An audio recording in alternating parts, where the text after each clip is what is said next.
Okay, we're talking about obligation and prohibition. Obligation means you have to do something. Prohibition means forbidden to do something, not allowed to do something. We use must or must not for strong obligation, requirement, or prohibition. And I've left out some stuff that is in the book that I think is confusing. I think if you listen to this explanation, it's going to be much more clear.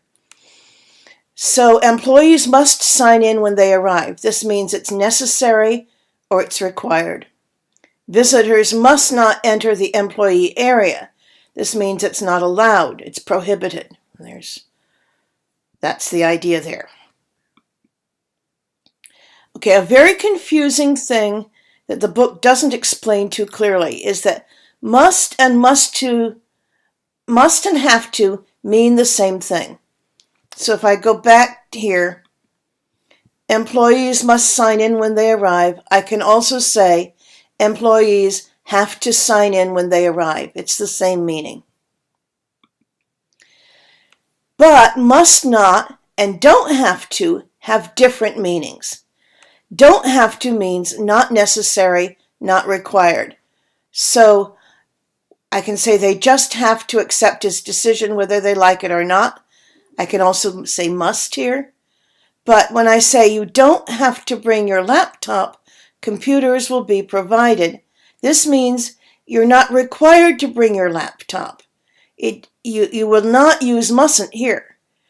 You're not forbidden to bring your laptop. There's no problem if you do. But it's not required. It's not necessary. So must not and don't have to mean different things. Here are some other ways that have to gets used. Does she have to talk so loudly? It's a kind of complaint. I had to accept the decision. He didn't have to go. We'll have to leave early. Must is not used in the past tense this way. I can say, must she talk so loudly? We must leave early today. But in the past tense, I have to use had to for this meaning, because must have is a whole different meaning. We've got you've just got to means the same thing. It's more used in conversation and not in formal writing, but you've just got to be tough. It means the same thing as have to or must. It's necessary. She's got to finish soon. Time is almost up. Okay, it means same thing as have to. Has got to and have got to are usually used only in speaking, in simple positive statements and in the contracted form. So this got to does not have negative or question forms usually. Okay, section B. Okay, now must to and have to and have got to are used for strong obligation and prohibition. That's what we were just talking about before. But they also have a different meaning to express strong certainty. He must be new here. This means I'm sure he's new here.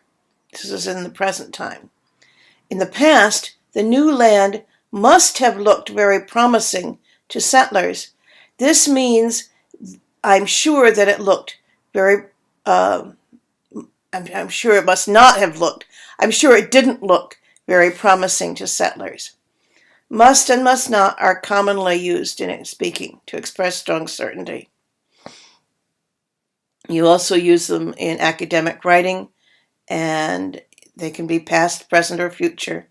When you use them in the past, it's going to be must have and the past participle. And have to and is used the same way. He's not here, so he has to be at work. Means I'm sure he's at work. And I could also use he must be at work to mean the same thing. She has to have written it. I recognize her handwriting.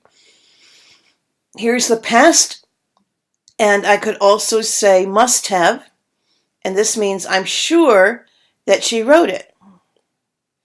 Has to, have to, and had to are common in speaking. They can refer to past or present time, usually only in positive statements, not questions or negatives. He's got to be there already. I saw him leave 3 hours ago. This is present time. And here again, this is the same meaning as he has to be there already, or he must be there already. And the meaning is, I'm sure that he's there already because I saw him leave hours ago. And this is only used in speaking usually. And we usually do it with a contraction.